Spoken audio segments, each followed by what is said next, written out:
Patay ang isang 55 anyos na driver ng modern jeepney matapos barilin dito mismo sa terminal kung saan siya dapat babiyahe madaling araw ng Miyerkules, April 23, 2025. Sa CCTV, makikita ang lalaking ito na nakasuot ng helmet at naka-face mask na naglalakad papasok sa loob ng isang modern jeepney terminal, Miyerkules ng madaling araw. Kapansin-pansin ang kanyang mga kamay na nasa likod.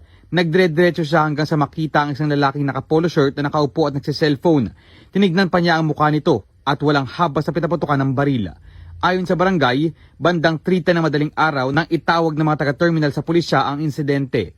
Agad na rumisponde ang PNP kasama ang ilang barangay public safety officer. Pagdating nila doon, nakita nila yung biktima na binubuhat na po ng mga kasamahan at isinisakay sa kanilang isang sasakyan para dali naman po sa hospital. Tuguan na po yung biktima. Sa initial investigation po ng PNP, di umano ay yung biktima at saka yung suspect ay medyo may nakaraang pagtatalo.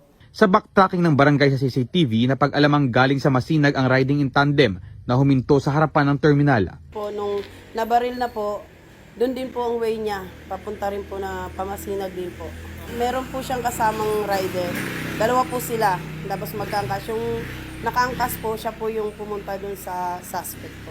Ayon sa kasama ng pinaslang na driver ng modern jeepney, isang driver at kahera ang naroon sa terminal nang mangyari ang krimen. Natutulog umano ang dalawa at nagulantang sa narinig na putok ng barila. Total shock po talaga kami kasi ako nanggagali pa ako doon sa taas po. Napapaba po kami bigla dito. Wala namang problema sa pag-ugali. Sana po mahulog. Masyadong brutal yung ginawa niya. Hindi makatarungan talaga. Pinapabayan na po namin sa pulis. Hindi lang po nagpapabaya yung mga pulis namin dito. Patuloy namang iniimbestigahan ng PNP ang insidente. Mula rito sa Rizal, Christopher Sitson, ABS-CBN News.